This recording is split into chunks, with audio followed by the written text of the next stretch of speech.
62세에 재혼을 서둘렀지만 이내 한 달 만에 후회했습니다. 저는 정윤이 올해 62세입니다. 이혼한 지 벌써 15년이 흘렀죠. 그동안 혼자서 작은 여행사를 운영해 왔어요. 그날도 평범한 12월의 하루였습니다. 창밖으로 첫눈이 내리기 시작했어요. 하얀 눈송이들이 천천히 떨어지는 모습을 보니 마음이 묘하게 쓸쓸해졌습니다. 오후 내내 손님은 한 명도 오지 않았어요. 겨울이 되면 여행객들이 줄어드니까 늘 그렇긴 하지만 그날따라 더 적막해 보였습니다. 시계를 보니 벌써 오후 6시가 넘었네요. 컴퓨터 전원을 끄고 가방을 챙겼습니다. 문을 잠그고 나오는데 찬바람이 얼굴을 스쳤어요. 아, 정말 추워졌구나 싶었죠. 집으로 가는 골목길은 가로등 불빛만이 눈을 밝혀주고 있었습니다. 발걸음 소리만 덩그러니 들리더라고요. 눈이 점점 더 굵어져서 어깨 위에 쌓이기 시작했어요. 그때 문득 이런 생각이 들었습니다. 이 나이에 다시 설렐 수 있을까? 누군가와 함께 이 겨울을 보낼 수 있을까? 15년 동안 혼자 살면서도 이렇게 간절하게 생각해 본 적은 없었거든요. 그런데 그날 밤 첫눈을 맞으며 걷는데 갑자기 외로움이 밀려왔습니다. 그런데 그때였어요. 뒤에서 누군가 저를 부르는 소리가 들렸죠. 실례합니다. 괜찮으세요?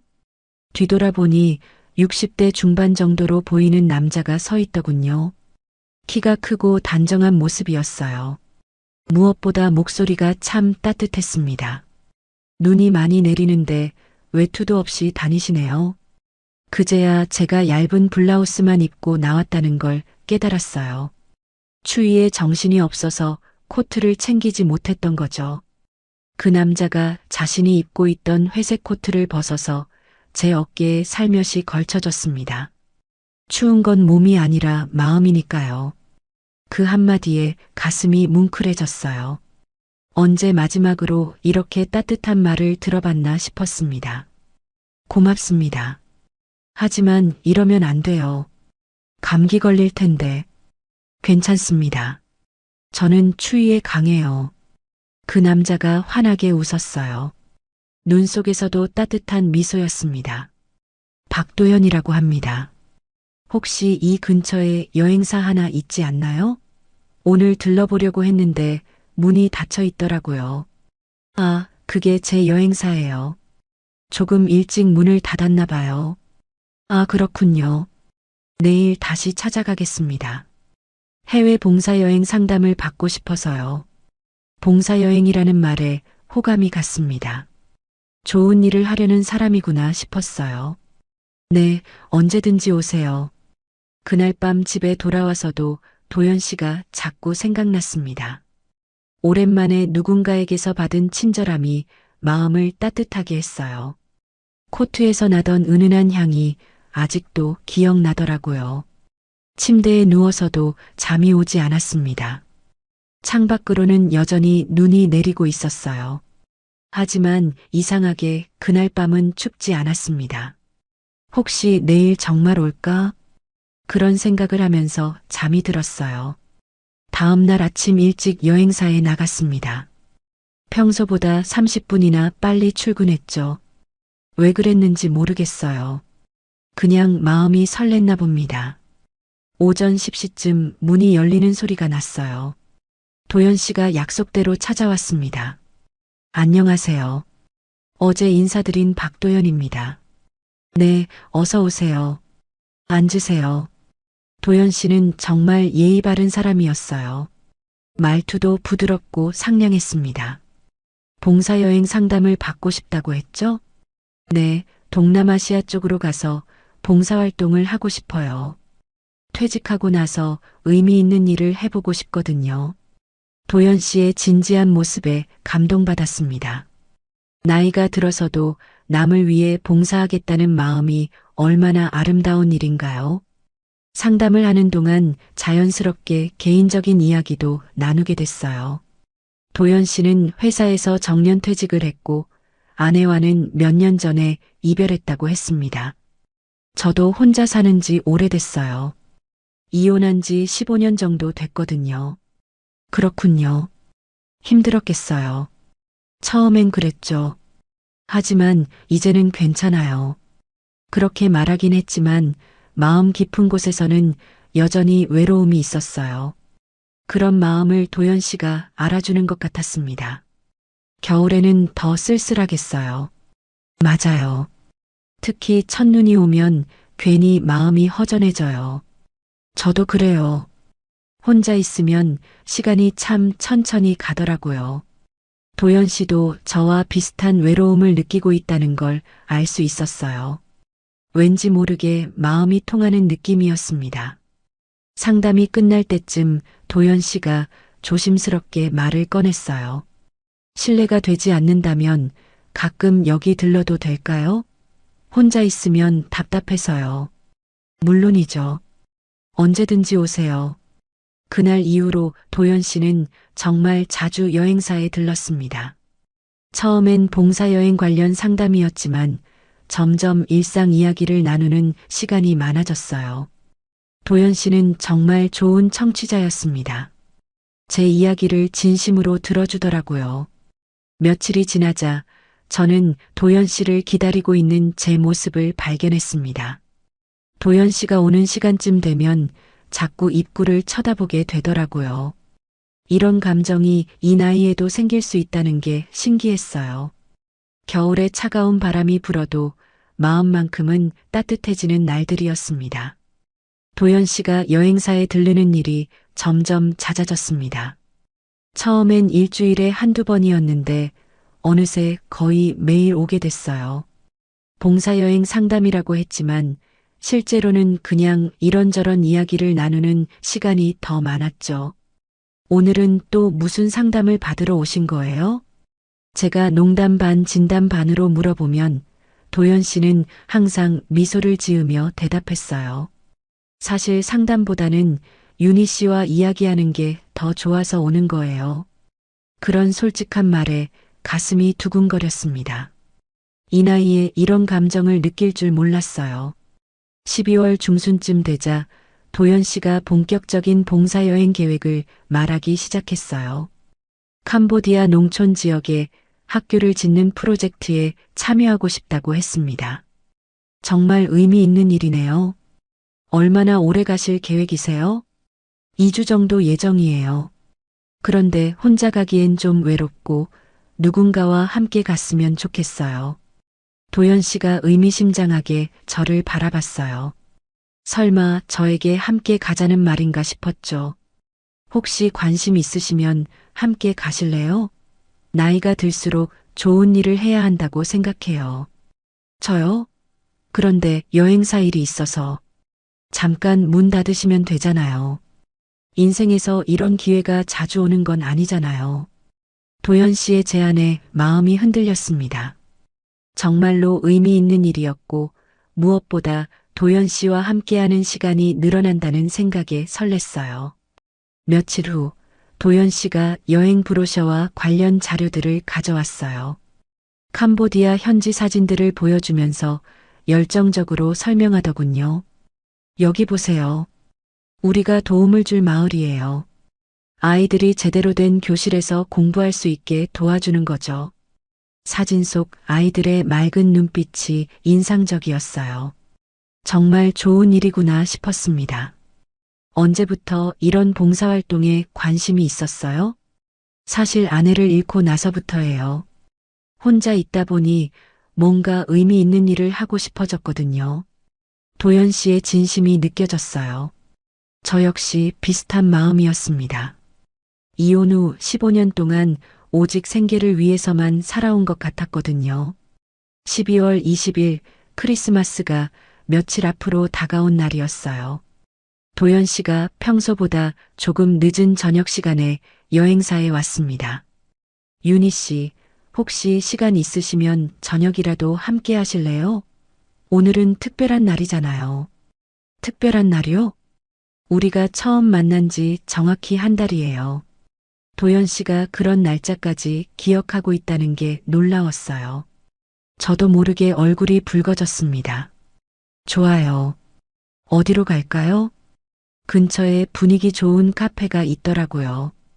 크리스마스 장식도 예쁘게 해놓았고요. 도연 씨와 함께 나선 겨울 저녁거리는 크리스마스 분위기로 가득했어요. 가로수마다 반짝이는 전구들이 달려있고 상점들은 온통 빨간색과 금색으로 치장되어 있었습니다. 카페에 들어서자마자 따뜻한 공기와 함께 달콤한 향이 코끝을 스쳤어요. 크리스마스 캐럴이 은은하게 흘러나오고 곳곳에 놓인 작은 트리들이 반짝이고 있었습니다. 창가 자리에 앉아 커피를 마시며 이야기를 나눴어요. 창밖으로는 또다시 눈이 내리기 시작했습니다. 정말 예쁘네요. 겨울이 이렇게 따뜻한지 몰랐어요. 제가 창밖 풍경을 보며 중얼거리자 도연 씨가 부드럽게 웃었어요. 함께 있으면 어떤 계절이든 따뜻해지는 것 같아요. 그 말에 가슴이 뛰었습니다. 오랫동안 잊고 살았던 감정이 다시 살아나는 것 같았어요. 도연 씨는 정말 말을 예쁘게 해요. 진심이에요. 윤희 씨를 만나고 나서 매일이 기다려져요. 그날 밤 집에 돌아와서도 마음이 들떠 있었어요. 거울을 보니 얼굴에 미소가 떠나지 않더라고요. 이런 행복한 기분이 언제였나 싶었습니다. 며칠 후 지수에게 전화가 왔어요. 엄마, 요즘 목소리가 많이 밝아졌네요. 무슨 좋은 일 있어요? 아, 그냥. 겨울이 예뻐서 그래. 겨울이 예뻐서요? 엄마가 겨울을 좋아한 적이 언제 있었나요? 지수가 의심스러운 목소리로 물었어요. 결국 도연 씨 이야기를 조금 했습니다. 요즘 여행사에 자주 오시는 분이 계셔. 봉사여행 상담 받으러 오시는데 참 좋은 분이야. 남자분이에요? 응, 나랑 비슷한 나이에 괜찮은 분이야. 전화 너머로 지수가 한숨 쉬는 소리가 들렸어요. 엄마, 혹시 그분과 사귀는 건 아니죠? 뭘 그렇게까지. 엄마, 이렇게 빨리 믿는 거 아니에요. 세상엔 나쁜 사람도 많다고요. 지수의 걱정스러운 목소리에 조금 기분이 상했어요. 저도 어른인데 그 정도 판단은 할 수 있다고 생각했거든요. 지수야, 엄마가 어린아이도 아니고 나쁜 사람인지 좋은 사람인지 구별 못하겠니? 그게 아니라 엄마가 너무 외로웠잖아요. 그래서 판단이 흐려질 수 있다는 거예요. 지금 내가 엄마 걱정해주는 건 고맙지만 괜한 걱정은 하지 마. 전화를 끊고 나서도 지수의 말이 계속 마음에 걸렸어요. 하지만 도연 씨를 생각하면 그런 걱정은 금세 사라졌습니다. 다음 날 도연 씨가 또 여행사에 왔을 때 전날 지수와의 통화 이야기를 했어요. 딸이 좀 걱정하더라고요. 너무 빨리 가까워지는 거 아니냐고. 딸이 엄마를 걱정하는 건 당연하죠. 저도 이해해요. 도연 씨가 이해심 있게 대답하는 모습에 더욱 호감이 갔어요. 시간이 지나면 딸도 이해하게 될 거예요. 우리가 진심으로 서로를 생각한다는 걸 알게 되면요. 그 말에 가슴이 따뜻해졌습니다. 도연 씨는 정말 신중하고 배려심 많은 사람이었어요. 크리스마스 이브 날 도연 씨가 작은 선물을 가져왔어요. 예쁜 포장지에 쌓인 상자를 받아들고 설렜습니다. 뭐예요? 이런 건 왜? 별거 아니에요. 그냥 감사한 마음을 표현하고 싶어서요. 상자를 열어보니 은은한 향이 나는 핸드크림이 들어 있었어요. 겨울철 거친 손을 위한 배려였습니다. 정말 고마워요. 어떻게 이런 걸 생각해 주셨지? 윤희 씨 손이 일 때문에 많이 거칠어진 것 같아서요. 제가 봐도 안쓰러웠어요. 그런 세심한 배려에 눈물이 날 뻔했어요. 언제 마지막으로 이렇게 따뜻한 관심을 받아봤나 싶었습니다. 그날 밤 핸드크림을 바르며 거울을 봤어요. 얼굴에 생기가 돌고 있었습니다. 마치 봄이 온 것처럼 환한 미소를 짓고 있는 제 모습을 발견했어요. 지수가 아무리 걱정한다고 해도 이런 행복을 포기할 수는 없었습니다. 62세에 다시 찾은 사랑이 너무나 소중했거든요. 새해가 코앞으로 다가온 12월 말, 도연 씨가 특별한 사람을 소개해 주겠다며 여행사에 왔어요.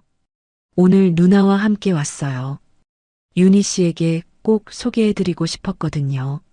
문이 열리며 도연 씨보다 조금 작은 키에 단정한 옷차림을 한 여성이 들어왔습니다.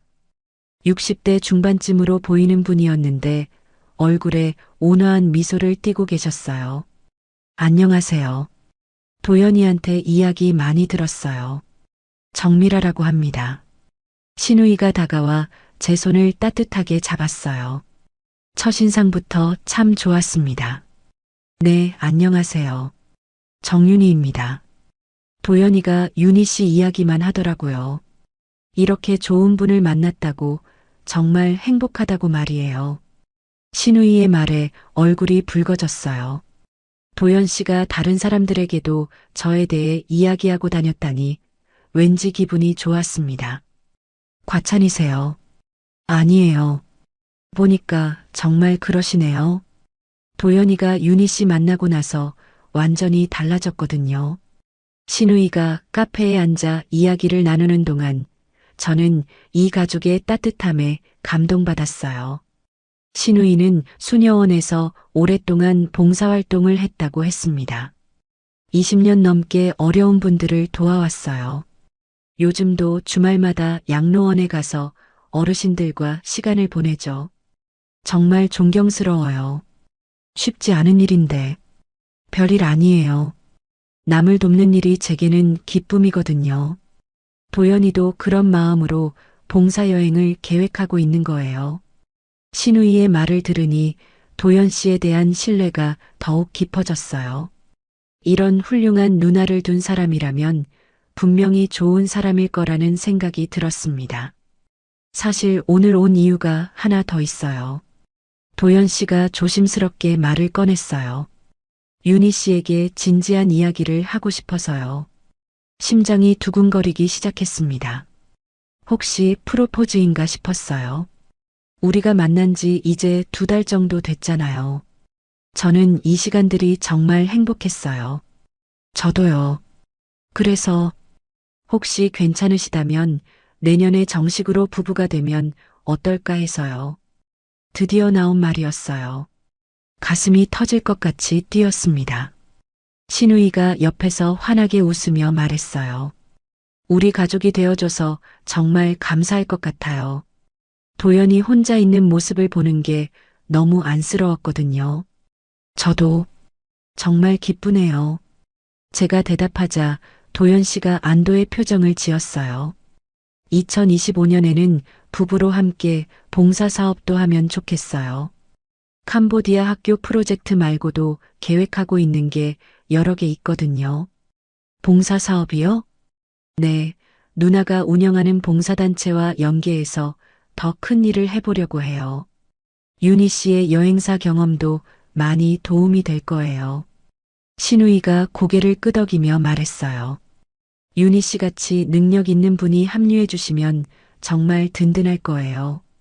우리 봉사단체도 해외 프로그램을 확장하려고 하는데 여행 관련 전문 지식이 꼭 필요했거든요. 이 모든 계획들이 너무 완벽해서 꿈만 같았어요. 단순히 결혼만 하는 게 아니라 함께 의미 있는 일을 할 수 있다는 게 더욱 설렜습니다. 그런데 혼인신고는 언제쯤 할까요? 도연 씨가 물어보자 신우이가 먼저 대답했어요. 새해 전에 하는 게 어때요? 2025년을 새로운 가족으로 시작하면 얼마나 좋겠어요. 그것도 좋은 생각이네요. 마음이 급해지기 시작했어요. 이런 행복을 더 이상 미룰 이유가 없었습니다.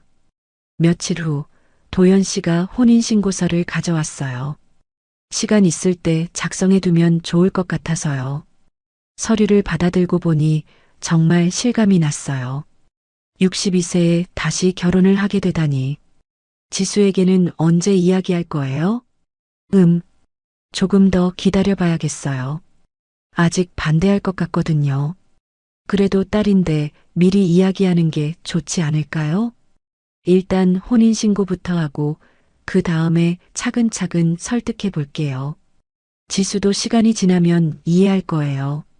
사실 지수에게 말하기가 겁났어요. 분명히 반대할 게 뻔했거든요.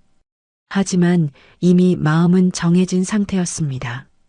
12월 28일 도연 씨와 함께 구청에 갔어요. 혼인신고를 하는 날이었습니다. 구청 앞에서 만났을 때 도연 씨가 작은 꽃다발을 건네줬어요. 특별한 날이니까요. 흰색 장미 5송이였어요. 하얀 눈처럼 순수한 꽃말이 우리에게 딱 맞는 것 같았습니다. 민원실에서 번호표를 뽑고 기다리는 동안 가슴이 계속 두근거렸어요.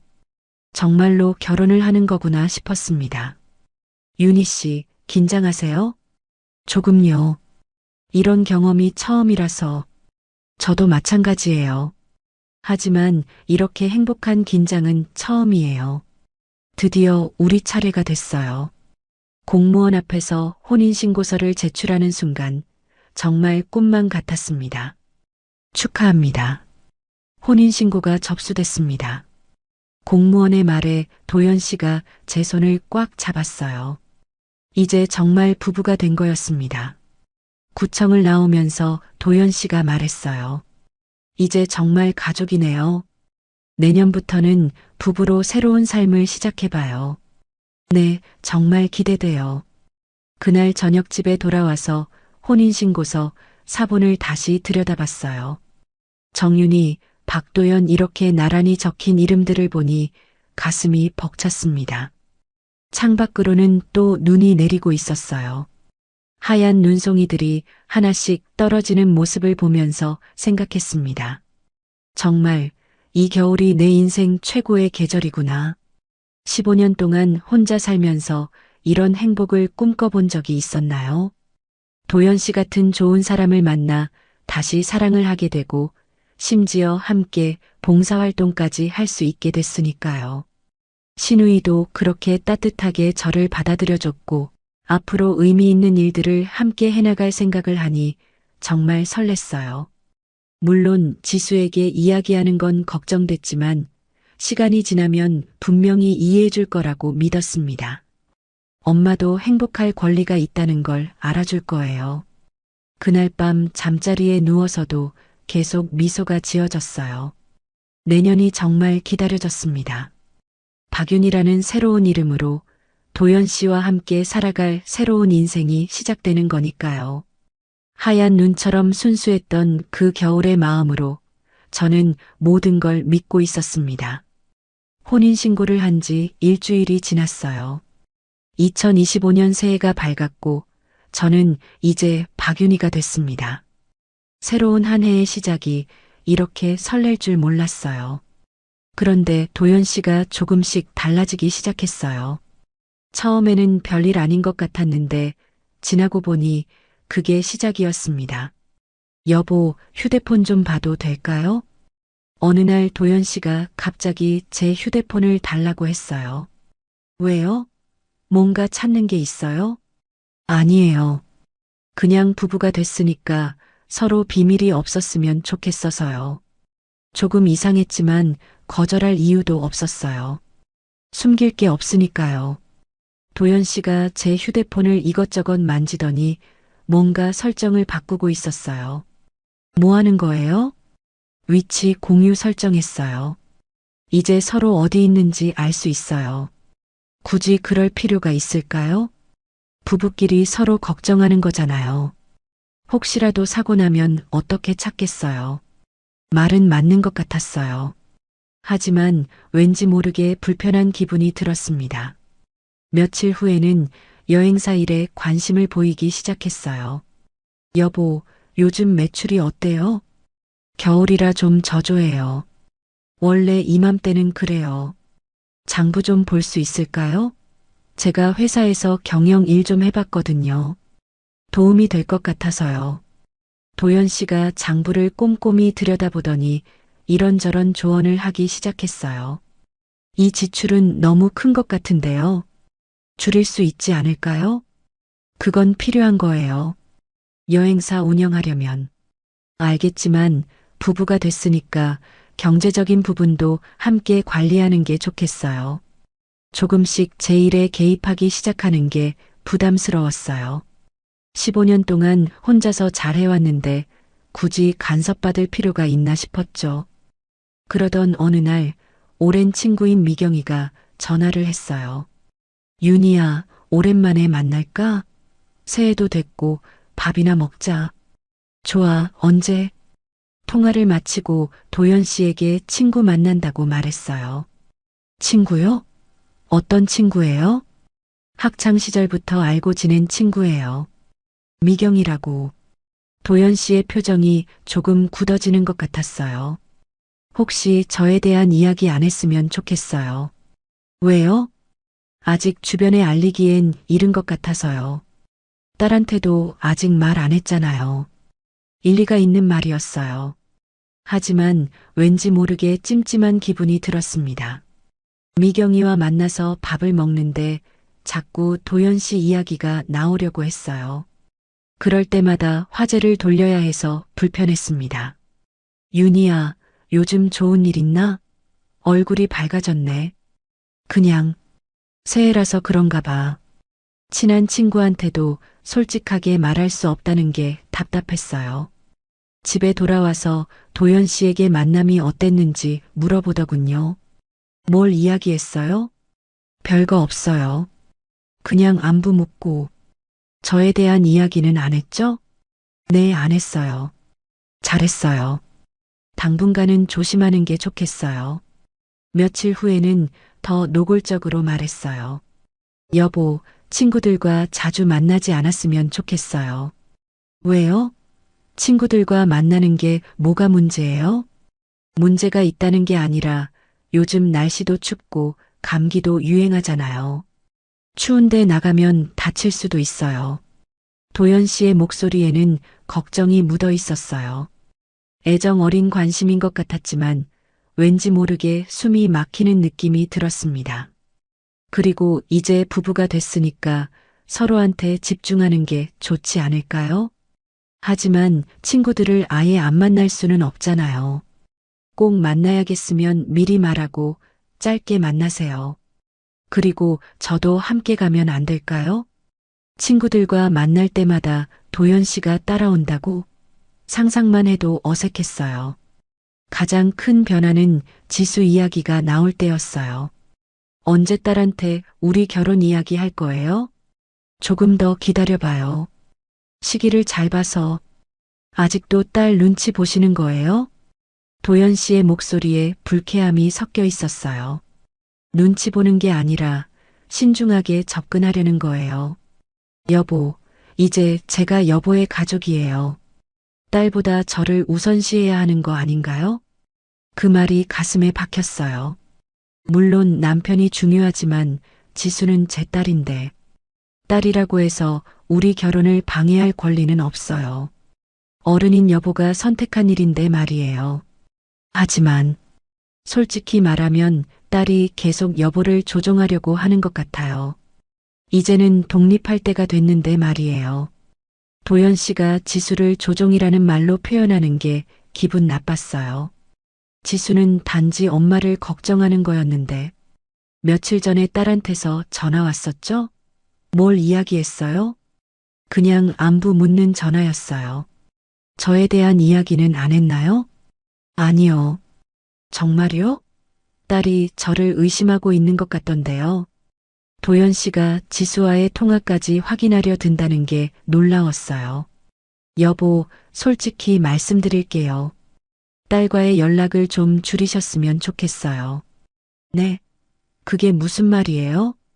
우리가 새로운 가정을 꾸리는데 딸이 계속 간섭하면 힘들어요. 딸도 이미 결혼해서 자기 가정이 있잖아요. 지수는 아직 결혼 안 했어요. 그럼 더욱 독립해야죠. 35살이면 충분히 어른인데 아직도 엄마한테 의존하고 있다는 거잖아요. 도연 씨의 말에 화가 치밀어 올랐어요. 제 딸을 그런 식으로 말하다니. 지수는 저를 의존하는 게 아니라 걱정해 주는 거예요. 걱정이라는 이름으로 포장된 간섭이에요. 이제는 우리 둘만의 시간이 필요해요. 그날 밤 잠자리에 누워서도 계속 도연 씨의 말들이 머릿속을 맴돌았어요. 처음엔 사랑이라고 생각했던 도연 씨의 관심이 점점 무거워지고 있었습니다. 제 일상을 하나하나 확인하고 친구들과의 만남을 제한하고 심지어 딸과의 관계까지 끊으라고 하다니. 창밖을 보니 또 눈이 내리고 있었어요. 하지만 처음 도연 씨와 만났던 그날의 설렘은 이미 사라지고 없었습니다. 따뜻했던 도연 씨의 손이 언제부턴가 차가운 족쇄처럼 느껴지기 시작했어요. 사랑의 온기라고 믿었던 모든 것들이 사실은 저를 묶어두려는 끈이었던 걸까요? 그날 밤 처음으로 결혼을 후회하는 마음이 들었습니다.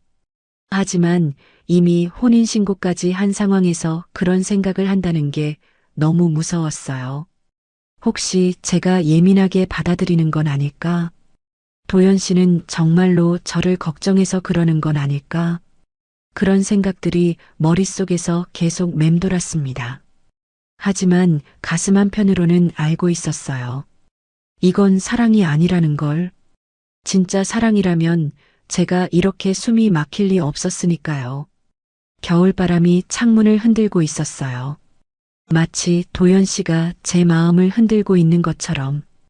혼인신고를 한 지 보름이 지나면서 도연 씨의 요구는 더욱 구체적이 됐어요. 이제는 제 여행사 운영에 본격적으로 개입하려고 했습니다. 여보, 한 가지 제안이 있어요.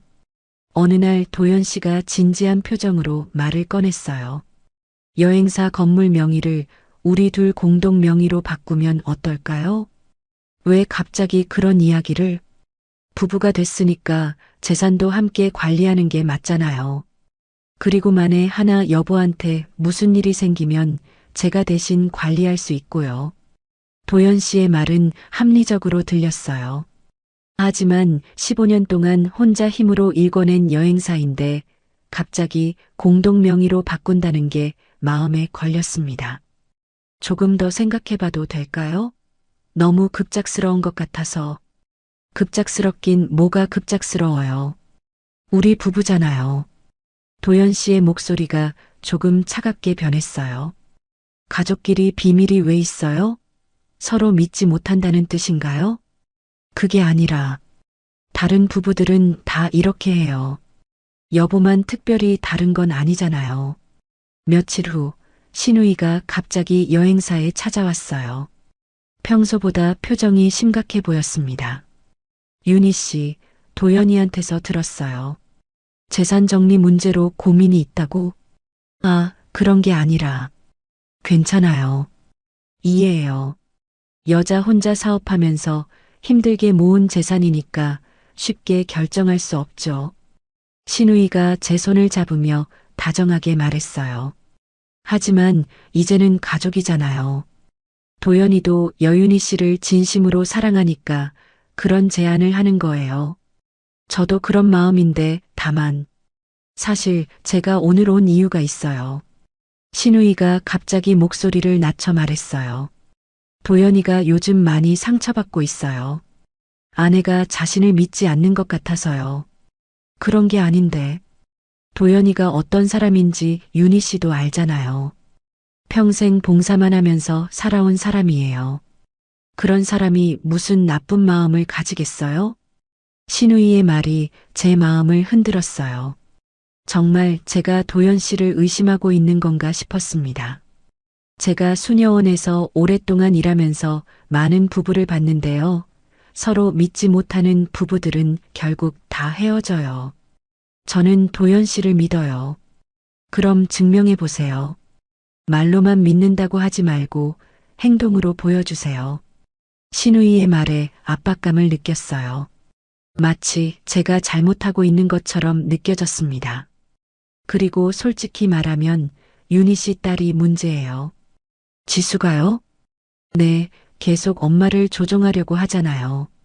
어른인 엄마가 내린 결정을 존중하지 않고 지수는 그런 아이가 아닌데. 어머, 윤희 씨는 너무 착해서 모르시는 거예요. 딸이 엄마 결혼을 반대하는 이유가 뭔지 생각해 보세요.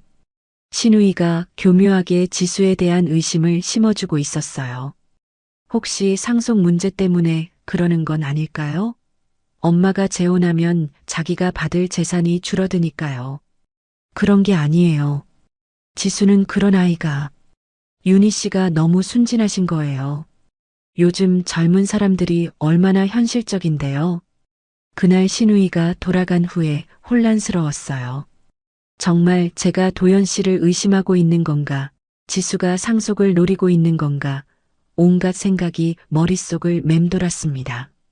며칠 후 도연 씨가 다시 명예 변경 이야기를 꺼냈어요. 여보, 아직도 생각 중이세요? 네, 조금 더. 도대체 뭘 더 생각한다는 거예요? 저를 그렇게 믿을 수 없나요? 도연 씨의 목소리에 짜증이 섞여 있었어요. 그게 아니라 너무 중요한 일이라서. 중요하긴 뭐가 중요해요. 부부 사이에 내 것이 어디 있어요. 하지만 제가 15년 동안 혼자 했다고 해서 앞으로도 혼자 할 건가요? 그럼 왜 결혼했어요? 도연 씨의 말이 날카로웠어요. 마치 제가 결혼의 의미를 모르는 사람인 것처럼 느껴졌습니다. 다른 사람들한테 물어보세요. 부부가 재산을 따로 관리하는 게 정상인지. 그 주말 친구 미경이와 만날 약속이 있었어요. 하지만 도연 씨가 강하게 반대했습니다. 요즘 날씨도 너무 추운데 굳이 나가야 해요? 오랜만에 만나기로 한 약속이에요. 약속은 다음에 잡으면 되잖아요. 건강이 더 중요하죠. 결국 미경이한테 약속을 취소한다고 연락했어요. 미경이의 실망스러운 목소리가 마음에 걸렸습니다. 윤희야, 요즘 왜 이래? 만나자고 해도 맨날 핑계대고. 미안해, 요즘 몸이 좀 안 좋아서. 그래도 이상하다. 예전 윤희 같지 않아. 전화를 끊고 나서 우울해졌어요. 정말 제가 변한 건가 싶었습니다. 며칠 후에는 지수에게서 전화가 왔어요. 엄마, 요즘 왜 연락이 뜸해요? 신경 쓰이거든요. 바빠서 그래. 여행사 일이 많아서. 정말 그래요? 목소리가 이상한데. 지수의 예리한 관찰에 당황했어요. 별일 없어. 괜한 걱정하지 마. 엄마, 혹시 그분 때문에 힘든 일 있는 건 아니죠? 지수가 도연 씨를 언급하자 가슴이 답답해졌어요. 무슨 소리야? 그런 일 없어. 그럼 다행인데. 엄마 목소리가 너무 이상해서. 전화를 끊고 나서 도연 씨가 곧바로 물어봤어요. 딸이었어요? 뭐라고 하던가요? 별말 없었어요. 저에 대한 이야기는 안 했어요? 네, 안 했어요.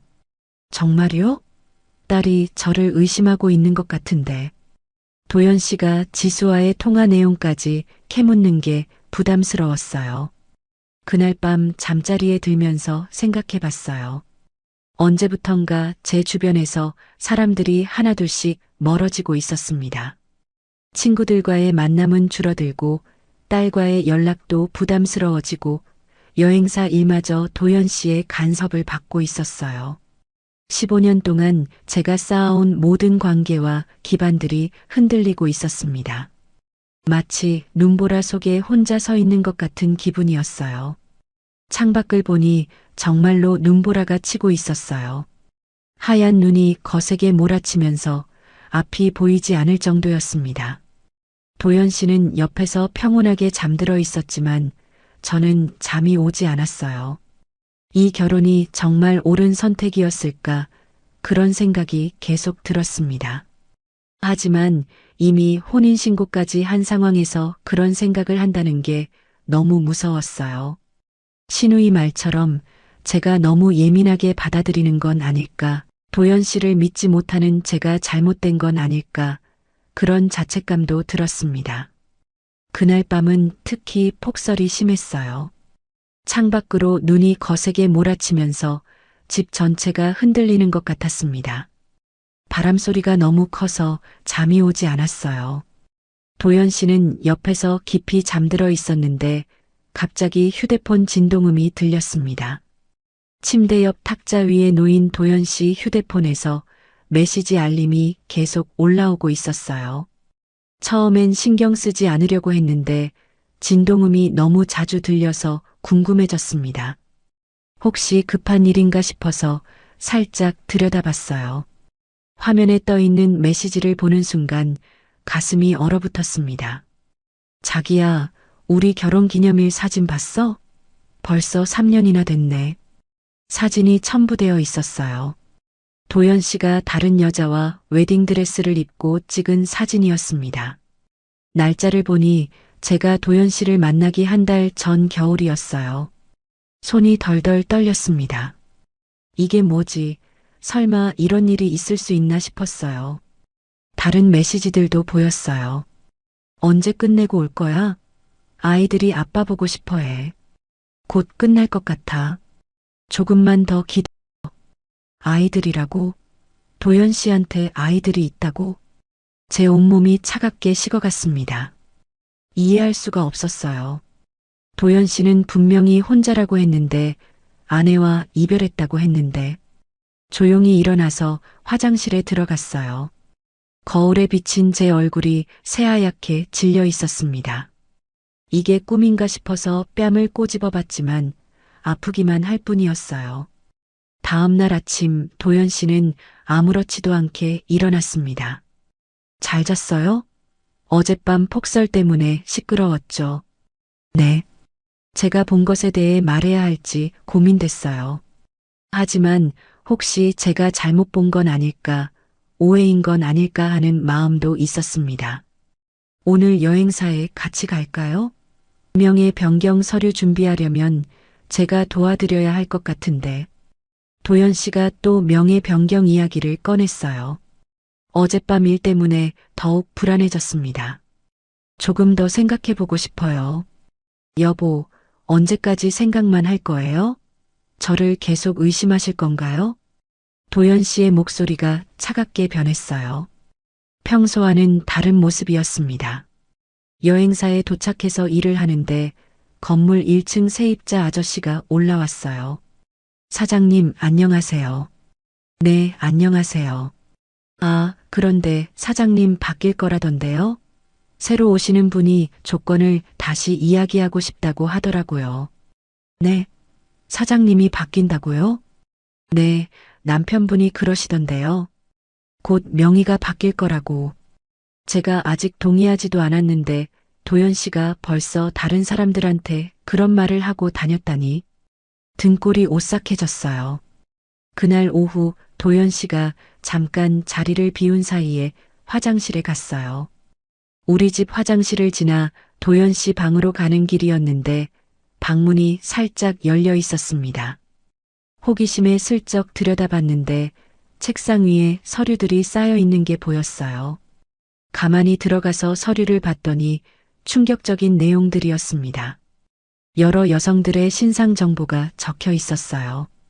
나이, 직업, 재산 상황까지 상세하게 조사된 자료들이었습니다. 그 중에는 제 정보도 있었어요. 정윤이 62세, 이혼, 여행사 운영, 부동산 2억, 예금 5천만 원, 딸 1명. 마치 범죄자가 범행을 계획할 때 쓸 법한 자료였어요. 다른 서류에는 더 구체적인 계획이 적혀 있었습니다. 1단계 신뢰관계 형성, 봉사활동, 이미지 활용. 2단계 결혼 제한 및 혼인신고. 3단계 재산명예 이전 누나 협조. 4단계 계좌 정리 후 실종. 손에 든 서류가 떨어질 뻔했어요. 이게 정말 현실인가 싶었습니다. 더 찾아보니 다른 피해자들의 사진도 있었어요. 저처럼 혼자 사는 중년 여성들이었습니다. 각각의 사진에는 완료, 진행 중, 대기라는 메모가 붙어 있었어요. 제 사진에는 진행 중 -90% 완료라고 적혀 있었습니다. 그때 현관문 열리는 소리가 들렸어요. 도연 씨가 돌아온 거였습니다. 급하게 서류들을 원래 자리에 놓고 화장실로 뛰어갔어요. 변기에 앉아서 온몸이 떨렸습니다. 이제 모든 게 명확해졌어요. 도연 씨는 저를 진심으로 사랑한 게 아니었습니다. 처음부터 제 재산을 노리고 접근한 거였어요. 봉사활동도 따뜻한 말들도 심지어 시누이까지 모든 게 계획된 연기였던 거죠. 저녁 식사 시간 도연 씨의 휴대폰이 또 울렸어요. 잠깐 받을게요. 도연 씨가 전화를 받으러 베란다로 나갔는데 문이 제대로 안 닫혀서 대화가 들렸습니다. 누나, 이번 건 큰돈 되겠어요. 시누이와 통화하고 있었어요. 네, 곧 끝날 것 같아요. 명예 이전만 받으면 바로 정리할 수 있어요. 걱정하지 마세요. 이 여자는 단순해서 의심 안 해요. 딸만 좀 성가시지만 곧 해결될 거예요. 이 여자라니. 저를 그렇게 부르고 있었던 거예요. 다른 건들은 어때요? 3번 타겟은 어떻게 됐어요? 아, 그건 좀 까다로워요. 아들이 계속 방해해서. 하지만 이번 건 끝나면 바로 그쪽으로 넘어갈 거예요.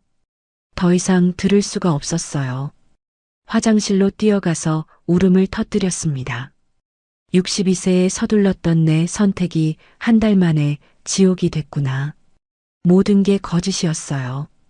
첫눈 오던 날의 운명적 만남도 따뜻한 말들도 결혼 제안도 모든 게 계획된 사기였던 거죠.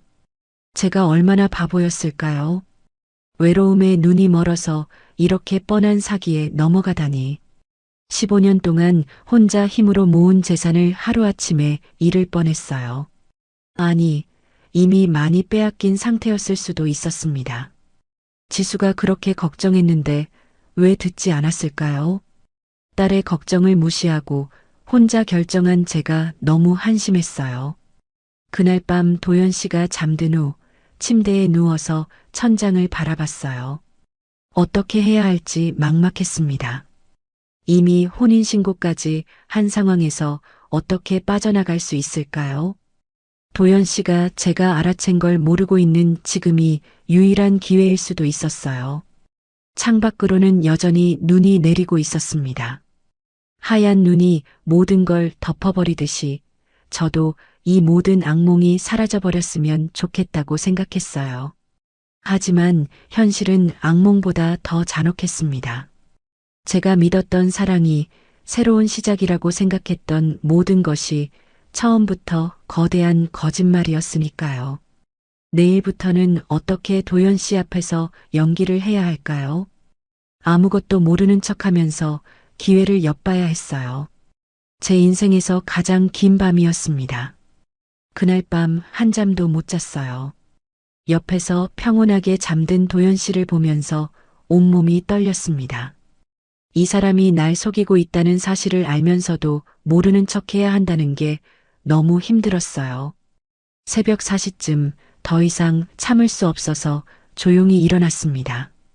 화장실에 들어가서 지수에게 문자를 보냈어요. 지수야, 급한 일이 있어. 새벽이지만 전화할 수 있니? 몇 분 후 지수에게서 전화가 왔어요. 엄마, 무슨 일이에요? 이 시간에 왜? 지수야, 엄마가 큰 실수를 했어. 목소리가 떨려서 제대로 말이 안 나왔어요. 엄마, 무슨 일인지 차근차근 말해봐요. 제가 발견한 모든 것들을 지수에게 말했어요. 도연 씨의 휴대폰 메시지, 사기 서류들, 시누이와의 통화 내용까지 모든 걸 털어놨습니다. 엄마, 지금 어디 계세요? 집에 있어. 도연 씨가 옆에서 자고 있고 위험해요. 당장 나와야 해요. 제가 지금 갈게요. 하지만 어떻게? 엄마, 일단 중요한 서류들부터 챙기세요. 여행사 관련 문서, 통장, 도장 같은 거요. 그리고 절대 도연 씨를 깨우지 마세요. 지수의 목소리에 긴장감이 묻어 있었어요. 30분 후에 집 앞으로 가겠어요. 그때까지 조용히 기다리고 계세요. 전화를 끊고 나서 가슴이 두근거렸어요. 정말 탈출할 수 있을까? 도연 씨가 깨면 어떻게 하지? 온갖 걱정이 머릿속을 맴돌았습니다. 조용히 침실을 나와서 거실로 갔어요. 서재에 있는 중요한 서류들을 가방에 넣기 시작했습니다. 여행사 사업자 등록증, 건물 등기부등본, 통장, 도장, 그리고 혹시 모르니 도연 씨 방에서 본 사기 서류 몇 장도 가져왔어요. 가방을 챙기면서 지난 한 달을 생각해 봤어요. 정말 아무것도 의심하지 않았던 제가 한심했습니다. 도연 씨의 모든 행동이 이제는 계산된 연기로 보였어요. 새벽 5시 창밖으로 지수의 차가 보였어요. 조용히 현관문을 열고 나갔습니다. 엄마, 빨리 타요. 차에 타자마자 지수가 급하게 시동을 걸었어요. 경찰서부터 가야 해요. 신고해야죠. 지수야, 하지만 증거가 충분할까? 엄마가 가져온 서류들이면 충분할 거예요. 그리고 다른 피해자들도 있다고 했잖아요. 경찰서에 도착해서 상황을 설명했어요.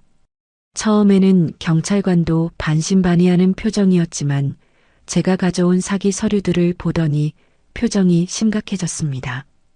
이거 조직적인 사기네요. 즉시 수사해야겠습니다. 혹시 다른 신고도 들어온 게 있나요? 아, 비슷한 사건으로 며칠 전에 신고 들어온 게 하나 있어요. 60대 여성이 결혼 사기 당했다고. 역시 다른 피해자가 있었어요. 오늘 아침에 바로 현장으로 갈 테니까 피해자분은 안전한 곳에 계세요. 경찰서를 나와서 지수 집으로 갔어요. 지수가 따뜻한 차를 끓여줬습니다. 엄마, 정말 힘들었겠어요. 지수야, 미안해.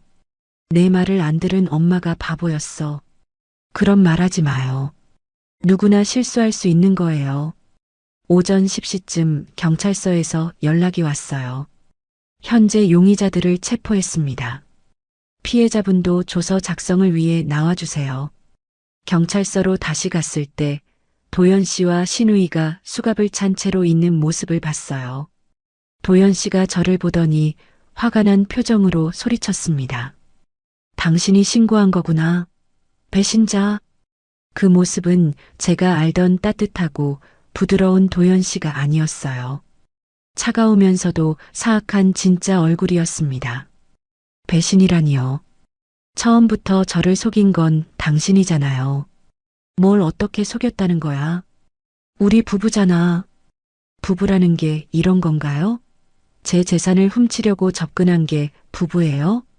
경찰관이 제지하면서 도연 씨를 끌고 갔어요. 신우이도 제게 독한 눈빛을 보내고 있었어요. 수녀원 봉사를 한다던 그 온화한 모습은 어디에도 없었습니다. 정말 연기를 잘하셨네요. 완전히 속았어요. 신우이는 아무 대답도 하지 않고 고개를 돌렸어요. 조서를 작성하는 동안 다른 피해자들도 경찰서에 왔어요. 저처럼 혼자 사는 중년 여성들이었습니다. 한 분은 이미 재산을 거의 다 잃은 상태였어요. 저는 작년에 당했어요.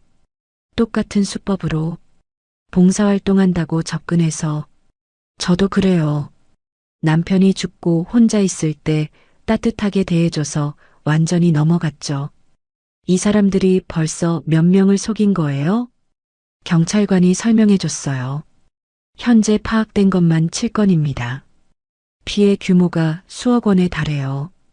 7명이나 되는 여성들이 저처럼 속았다니 가슴이 답답했어요. 다행히 정윤희 씨는 초기에 발견해서 피해가 크지 않았습니다. 명예 이전도 아직 안 됐고요. 정말 아슬아슬한 순간이었어요. 며칠만 더 늦었다면 모든 재산을 잃었을 거예요. 오후에 집으로 돌아갔어요. 도연 씨가 썼던 방을 들여다보니 모든 게 정리되어 있었습니다. 마치 처음부터 아무도 살지 않았던 것처럼요. 서랍에서 결혼 반지를 꺼냈어요. 한 달 전에는 그렇게 소중했던 반지가 이제는 차가운 쇠덩어리처럼 느껴졌습니다. 창밖으로 눈이 그치고 있었어요. 며칠째 계속된 폭설이 멈추면서 하늘이 조금씩 밝아지고 있었습니다. 그날 저녁 지수가 와서 함께 저녁을 먹었어요. 엄마, 이제 혼인신고 취소 절차만 남았어요. 응, 내일 구청에 가봐야겠다. 엄마, 정말 힘들었죠? 많이 힘들었어. 하지만 내가 있어서 견딜 수 있었어. 엄마 말 안 듣는다고 뭐라고 하지 않아서 고마워. 엄마를 걱정해주는 마음이었는데 왜 뭐라고 하겠어. 오히려 고마워. 그날 밤 혼자 침대에 누워서 생각해 봤어요. 겨울같이 차가웠던 이 결혼이 드디어 끝났구나. 사랑이라고 믿었던 모든 것들이 차디차게 깨져버렸지만 그래도 진실을 알게 되어서 다행이었어요. 62세에 다시 시작한 사랑이 한 달 만에 이런 식으로 끝나다니. 하지만 더 늦기 전에 알게 된 게 천만다행이었습니다. 창밖으로는 눈이 완전히 그쳤어요. 내일은 맑을 것 같았습니다. 사건이 일어난 지 한 달이 지났어요. 3월 초 겨울이 서서히 물러가고 있었습니다. 법원에서 혼인신고 취소 판결이 났어요. 이제 정말로 박윤희가 아닌 정윤희로 돌아갔습니다. 한 달간의 악몽 같은 결혼이 공식적으로 끝난 거였어요. 구청에서 나오는 길에 지수가 기다리고 있었어요. 엄마, 수고하셨어요. 이제 정말 끝났구나. 네, 완전히 끝났어요. 지수와 함께 카페에 앉아서 따뜻한 차를 마셨어요. 한 달 전 도연 씨와 첫 데이트를 했던 그 카페였습니다. 여기서 처음 데이트했었어. 힘든 기억 때문에 안 좋으실 텐데. 아니야. 이제는 괜찮아. 오히려 여기 와서 정리하고 싶었어. 그 자리에 앉아서 지난 2달을 되돌아봤어요. 얼마나 많은 일들이 있었는지 실감이 안 날 정도였습니다. 지수야, 그동안 정말 고생했어. 엄마 때문에. 무슨 말씀이에요? 당연한 거죠. 처음에 내가 걱정했을 때 들었어야 했는데 엄마가 너무 고집스러웠어. 엄마도 행복하고 싶으셨던 거잖아요. 충분히 이해해요. 지수의 따뜻한 말에 눈물이 날 뻔했어요. 앞으로는 어떤 일이 있어도 지수와 상의할게. 혼자 결정하지 않고. 엄마, 너무 자책하지 마세요. 중요한 건 지금부터잖아요. 여행사로 돌아가서 일상을 정리하기 시작했어요. 도연 씨가 만져놨던 서류들을 다시 정리하고 그동안 소홀했던 업무들을 챙겼습니다. 며칠 후 단골 손님인 김 여사님이 여행사에 오셨어요. 사장님, 요즘 어디 아프셨어요? 한동안 안 보이시더라고요. 아, 개인적인 일이 좀 있어서요. 혹시 남자 때문에 그런 건 아니죠? 요즘 우리 나이 혼자 사는 사람들 노리는 나쁜 놈들이 많다던데. 김 여사님의 말에 깜짝 놀랐어요. 정확하게 제 상황을 말한 거였거든요. 혹시 그런 경험 있으세요? 직접 당하지는 않았는데 아는 분이 비슷한 일로 큰일 날 뻔했어요. 결혼한다고 하더니 갑자기 연락이 끊어지더라고요. 더 많은 사람들이 이런 위험에 노출되어 있다는 걸 알게 됐어요.